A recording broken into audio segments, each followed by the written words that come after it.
Okay so ایک دفعہ پوری حدیثیں ساری ریوائز کرتے جاتے ہیں جلدی جلدی. frightening another Muslim. لا يحل لمؤمن أن يروي مسلما. لا لا يحل لمؤمن أن يروا مسلما. It is not permissible for a Muslim to frighten another Muslim. کیا سیکھا تھا آپ نے اس حدیث کے اندر؟ کوئی بھی بتا دو کیا سیکھا تھا اس حدیث میں؟ ایک سکھاتے کہ نا کسی کو مذاق میں کیسی شارٹ نہیں دینا کہ ان کو برا لگے کہ ایسے. آپ بتاؤ فاطمہ کیا سیکھا اس حدیث میں؟ جلدی جلدی آپ لوگ ہر حدیث کے لیے ریڈی رہو. میں ایک ایک لائن سب سے سنتی جاؤں گی تاکہ مجھے پتہ چلے کہ آپ کو کیا سمجھ میں آیا. یس ایک مسلم کا ایسے بیٹھنے کا اور پھر اس کے اوپر بات نہ کرنے کا. نہیں عائشہ آپ بتاؤ.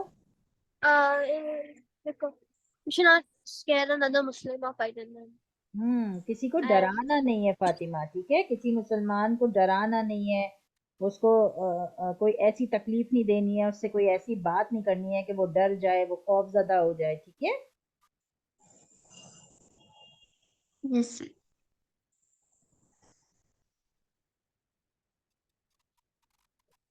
اوکے دوسری حدیث جو ہم نے پڑھی تھی الصلاۃ عماد الدین.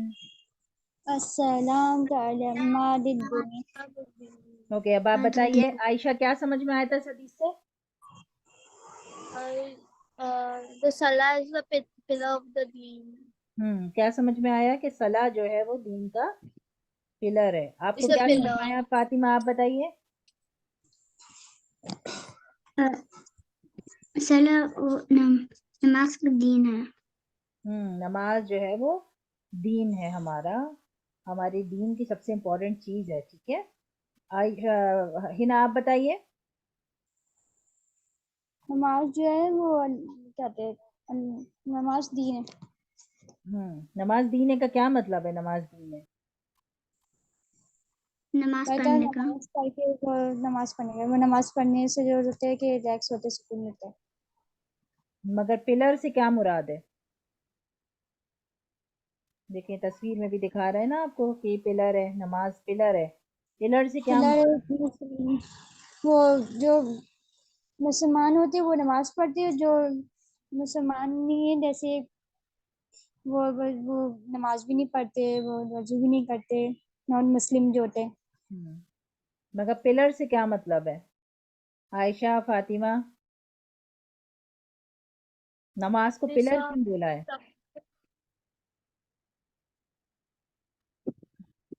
ہاں It's important.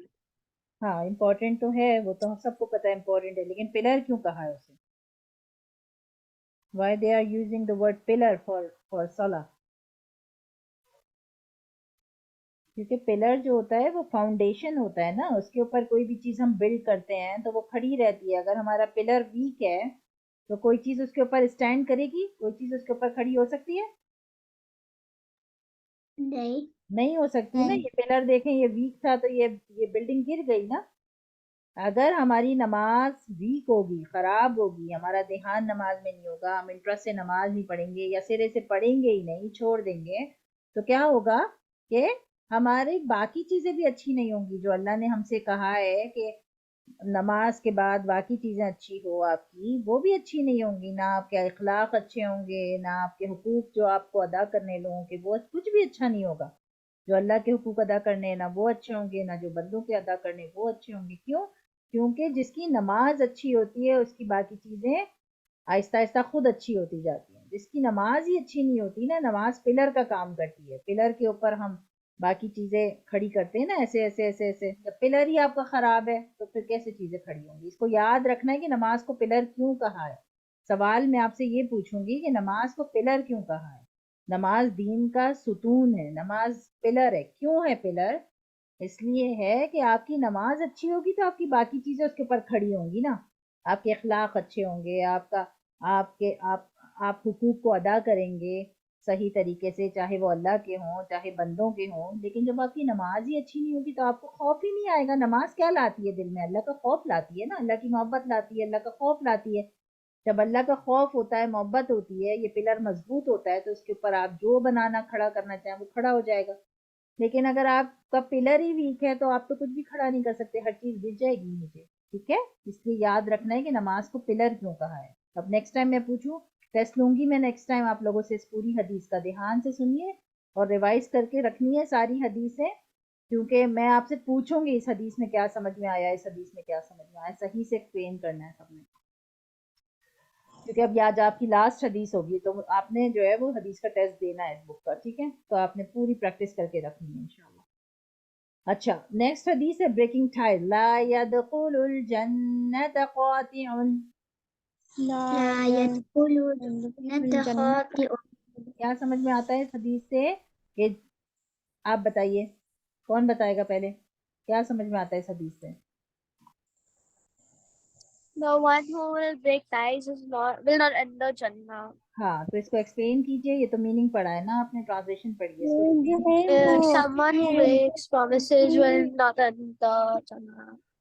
ہاں, سمون جو اپنے پرومسز بریک کرتا ہے. پرومسز تو نہیں ہے یہاں پر, بریک ٹائز کرنے کا کیا مطلب ہے؟ ٹیکس کا مطلب ہے کہ آپ جس سے ناراض تھے تو آپ 3 days ناراض ہو سکتے, 3 days کے زیادہ آپ ناراض ہوں گے تو آپ جنت میں جائیں گے, آپ جہنم میں جائیں گے. صحیح ہے, ویری گڈ. اور آپ بتائیے فاطمہ اور عائشہ.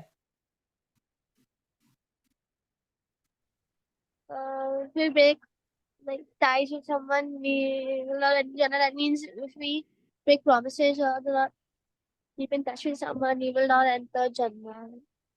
نہیں نہیں نہیں نہیں نہیں نہیں, کیپ ان ٹچ نہیں ہے. اگر آپ کسی سے لڑائی, بریکنگ ٹائز کا کیا مطلب ہے کہ اگر آپ کی کسی سے لڑائی ہو جاتی ہے, ٹھیک ہے, اگر آپ کی کسی سے ناراضگی ہو جاتی ہے, کوئی لڑائی ہو جاتی ہے, you are upset with someone, okay, اور پھر آپ اس سے بولے اب میں تم سے بات ہی نہیں کروں گا, اور پھر آپ بات کرنا چھوڑ دیں. بریکنگ ٹائز کا مطلب ہے کسی سے بریک کر لینا. ٹائز کا مطلب تعلق, کسی سے ریلیشن شپ کو بریک کر لینا. ٹھیک ہے, بریکنگ ٹائز کا مطلب یہ نہیں ہے کہ کسی سے پرومس بریک کرنا.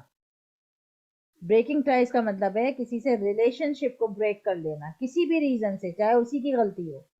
یہ مسلمان کے لیے الاؤڈ نہیں ہے. ٹھیک ہے, کسی مسلمان کے لیے کسی سے بات چیت ختم کر دینا, تعلق ختم کر دینا, یہ الاؤڈ نہیں ہے کسی مسلمان کے لیے, انلیس کہ کوئی بہت ہی سالڈ ریزن ہو اس کے پاس.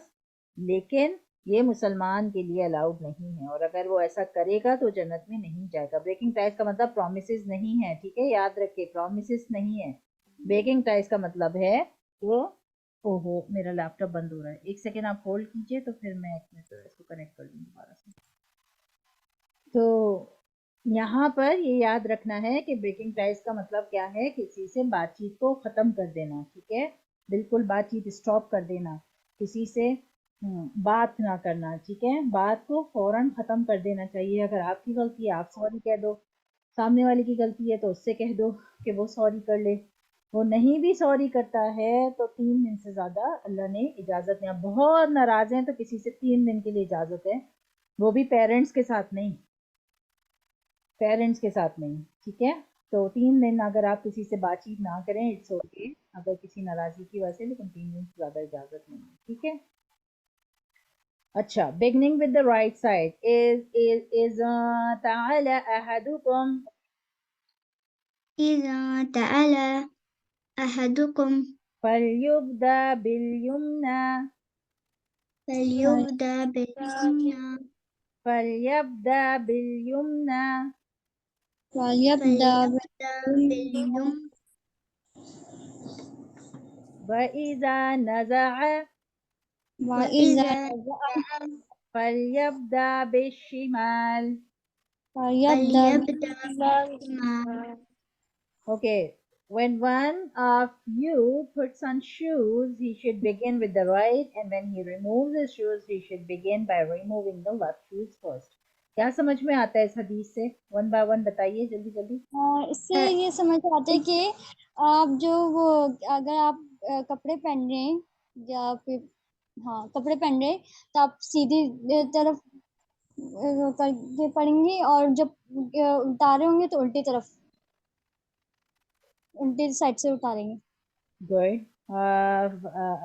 Fatima.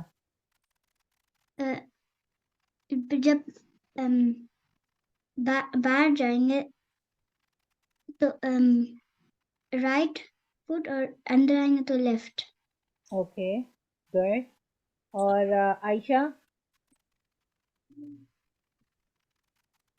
When you put your shoes,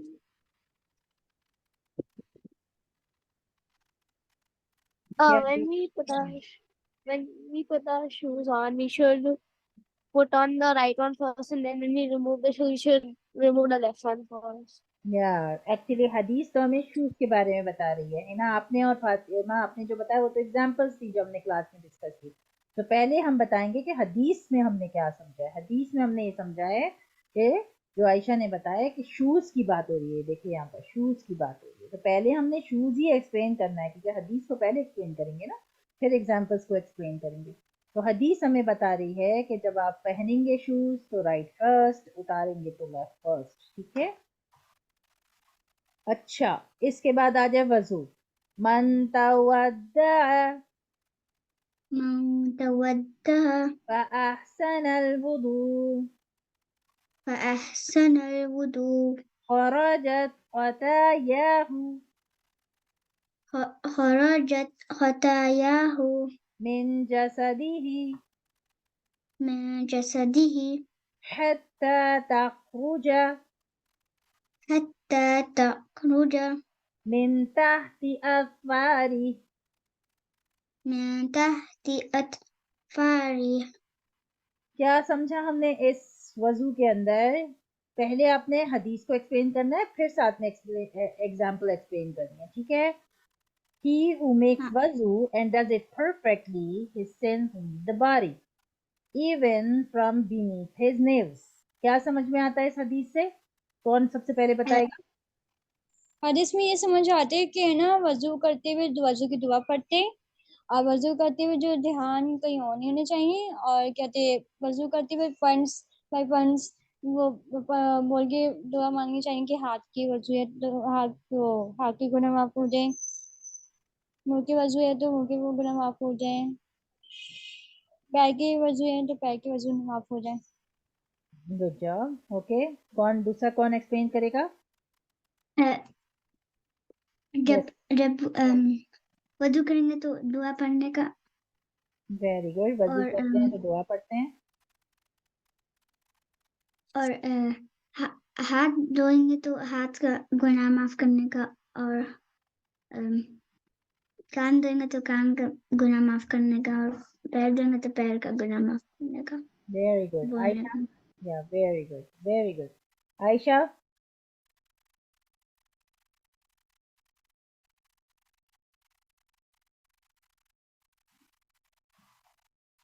Aisha, are you there? Sorry, I was on mute. When we do wuzu, we should always do it properly and even from beneath our nails. What does it mean? It means we should do wuzu properly, like not leave a single hair on our body, not wet, and also wash for between our nails. What does it mean, even from the beneath his nails? We should do wuzu, the person who is doing wuzu should do it properly.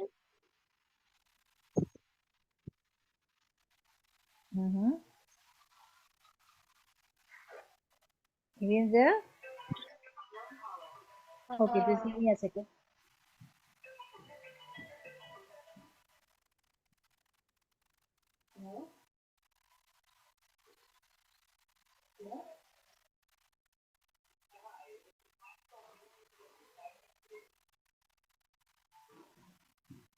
Okay. تو ہمیں یہاں پر یہ بھی دھیان رکھنا ہے کہ وضو ناخن کے نیچے تک بھی پانی بہت صحیح سے جائے. ٹھیک ہے. ناخن کے نیچے کا جو حصہ ہے وہ بھی ہمارا ایسا نہ ہو کہ گیلا ہونے سے رہ جائے. اتنا دھیان سے جلدی جلدی میں وضو نہیں کرنا ہے. اس کا مطلب ہے اتنا دھیان سے کرنا ہے کہ ناخن کے جو نیچے کا حصہ ہے نا، جو ناخن کے اندر انگلی کے اندر، وہ بھی ایسا نہ ہو جلدی میں چھوٹ جائے، اس کو بھی ہمیں دھیان سے وضو کرنا ہے. ٹھیک ہے. اس کے بعد جو حدیث ہم نے پڑھی ہے لا دین لمن، لا دین لمن لا دین احد لہ، وحدلہ کیا سمجھ میں آتا ہے اس حدیث سے بتائیے؟ اب کس کو پرومس کیے ہم آئیں گے ادھر کدھر تو اس کے ہاؤس میں، تو نہیں آ سکتے، تو بولنے کا ہم نہیں آ سکتے.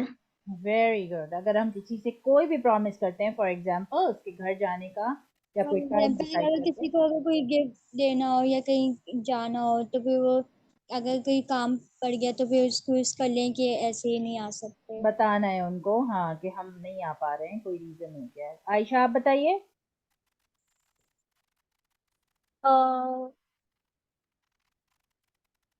If someone does not keep a promise, he does not have a religion. So that means if someone keeps a promise but then doesn't keep doesn't follow his promise, then he's not Muslim or something. اگر کوئی promise اپنا cap نہیں کرتا ہے تو حدیث ہمیں بتاتی ہے اس کا کوئی ریلیجن ہی نہیں ہے، وہ چاہے مسلمان ہے چاہے کوئی اور ریلیجن ہے، اس کا کوئی ریلیجن ہی نہیں ہے، کیونکہ مسلمان تو ایسا نہیں کر سکتا. ٹھیک ہے. تو اس کا کوئی دین نہیں ہے، کوئی ریلیجن نہیں ہے اس کے پاس، اور جس کے پاس ریلیجن ہے وہ ایسا نہیں کرتا. ٹھیک ہے. یہ بہت امپورٹنٹ حدیث ہم نے پڑھی تھی، غیبہ، بیک بائٹنگ. ایاکم والغیبہ، ایاکم والغیبہ. کیا سمجھ میں آیا تھا اس میں؟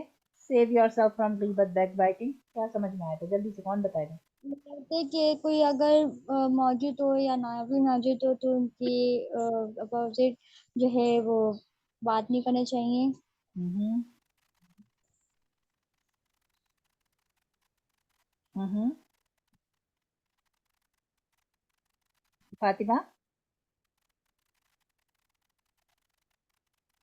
عائشہ، فاطمہ، جلدی جلدی.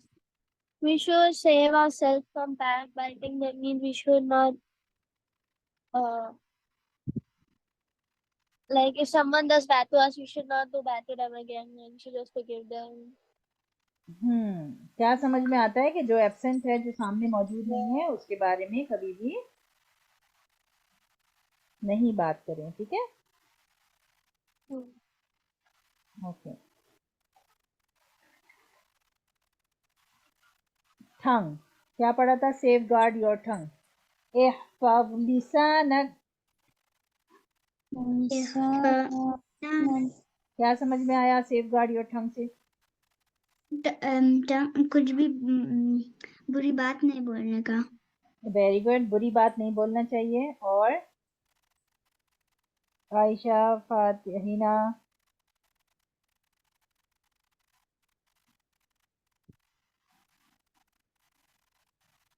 کسی کو ایسی کوئی بات کر دے کوئی کہ کسی کو برا لگ جائے یا ہرٹ ہو جائے.